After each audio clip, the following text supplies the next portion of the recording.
as an actor, as a public figure, minsan di mo rin maiwasan na laging tingnan yung sarili mo sa salamin, syempre para mag-ayos.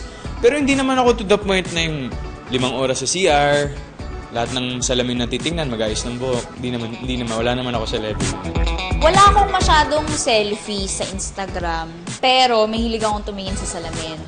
Mahilig, medyo OC ako na gusto ko laging nasa gitna yung hati ng buhok ko. For some reason. Pero pagdating sa pananamit, pagdating naman sa pag-aayos, hindi naman ako ma-accessories, hindi ako pala bihis masyado. Kung vain, siguro tama lang sa edad ko. Yung pagka-vain ko. Vain, not really naman, pero OC. Gusto ko yung yung pagka nag-ayos ako, yung pag kailangan kung gaano ka pointed dito, gaano ka pointed dito. Hindi naman, ma-alcohol ako, ganun lang. Hindi, basta malinis lang. Sa pagtulog yan ako. Yan, medyo ako sa mga cream, eye cream, ganyan. May cream sa cheek, may cream sa chin. Importante yun ganun. Alam mo nung bata ako, mas vain ako. Pero nung tumanda ako, parang hindi na. Kasi siguro yung lifestyle mo na nagmamadali rin. So you don't have the time na to really fix up yourself. Ganyan. Okay lang naman to be neat. And you to just look presentable. Wag naman yung vain na sobrang. Vain ako. Vain in terms of kailangan maayos at presentable sa lahat ng oras. Naniniwala ako na may bahid ng kalinisan at consciousness sa sarili ang taong vain. Mapalalaki o mapababae. Kung usaping vanity, feeling ko hindi ako vain. Pero pag nasa workplace ako at nagtatrabaho, syempre, kapag kailangan natin maging beautiful, bilang laputin ako, diba, I sweat a lot. So yun ang una kong binabantayan. And I don't think pagiging vain yun.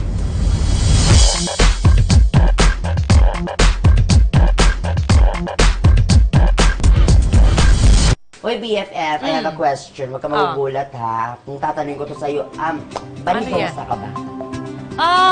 Oo yata. Wala namang, parang di yata maganda sa babae ang hindi masyadong maayos ang katawan. Dapat, although hindi lang babae, siguro kahit sa lalaki, pero more on sa babae. Dapat syempre, ikaw ba, kung lalaki ka, naging lalaki ka naman dati, di ba? Pag nakakita ka ba ng babae na maruming kuko, na-turn on ka ba Siyempre, doon? nakaka-turn off yung ganyan, baka sapakin ko pa sa harap ko yun. O, di ba? Siyempre, dapat pag babae ka, inaalaga mo yung sarili mo, malinis ang kuko mo, di ba? So, palagi ka napupunta sa mga salon. Well, naiba kasi nagkaanak ako. Dati mahilig akong ganyan. Ngayon ako na lang nagkukulkul, ako na lang ang nagugupit. Basta sinisigurado ko na malinis syempre yung kuko ko, malinis yung damit ko, maayos. Halata naman, oo. Eh, ikaw? Siyempre, pag may mga gift certificate. Hindi. Kahit naman wala yun, syempre, example, naliligo ka naman araw-araw. Nagpapainit ng tubig bago maligo. Siyempre, ganyan. Pero pa iba nito. Naglalagay ka ba ng mga kalakalamansi? Depende. Pag nasa mood. Nasa mood? Bakit? Minsan lang, syempre. Pag me time talaga, pumupunta rin naman ako. Pero hindi kasing kabanidosa mo. Kasi pag nagtabi naman tayo, kita mo germs agad, di ba? Ano ka ba? Oo, pero ang ganda na pinapuntahan natin. Oo nga eh. So, ang ganda nitong mga something-something. Parang yung may banidosa din, no? Ay, tsaka tingnan mo ito. Oo, ang ganda ng chandelier. Oh, taray. Ay, saglit. Saglit lang. Oh. Ay, excuse me? Is it you guys? Uy, bumay! Roger! Yes! Hello! Ano naman kayo? Of all places, dito pa tayo makikita-kita. Excuse me. Excuse me. Bakit napaka-arte mo para batiin sila? Hindi nakakatuwa kasi Sobrang magkakilala ba kayo? Hindi naman ngayon lang. Kung makabati ka dyan, akala mo naman? Hindi, kasi di ba, kalalaking tao, Bakit? Okay lang yun. Ibig sabihin, baridoso sila. Ganun ba yun? Ay, tanungin ko nga kayo, guys. Kayo ba, madalas kayo nagsasalon? Ako, madalas, pero ano siya, 2 times a month. 2 times. Ikaw? Oo, isang beses lang. Isang buwan. Haircut lang. Kasi may mga lalaki na napaka-arte sa buhok. Alam mo, totoo lang nga, yung asawa ko parang after 2 weeks, palagi nagpapagupit. Si Papa Dong. Yung konting mas maganunan lang. Kailangan gupitin. Agad-agad. Kailangan magpagupit. So, pero hindi, saan kayo madalas napupunta para mas ayusin o para...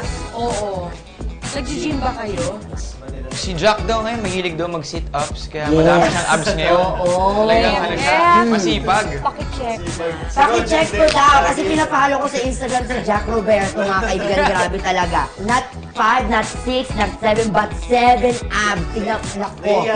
Ay, look at Eh, grabe, grabe.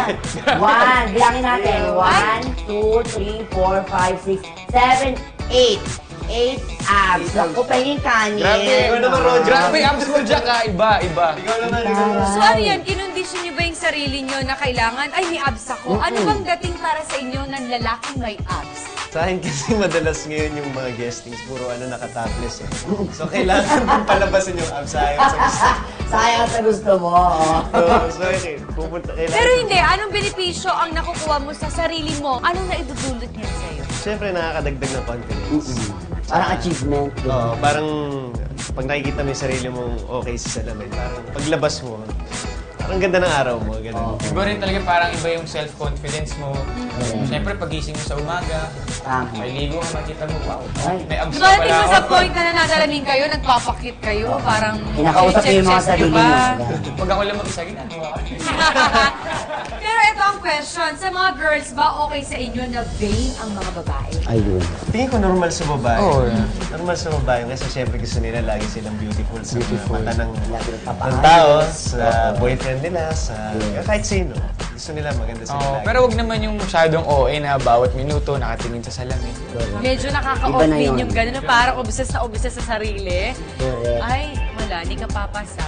Uy, ano ka ba? Magbabagong buhay na ako para sa inyo, ha? Oo.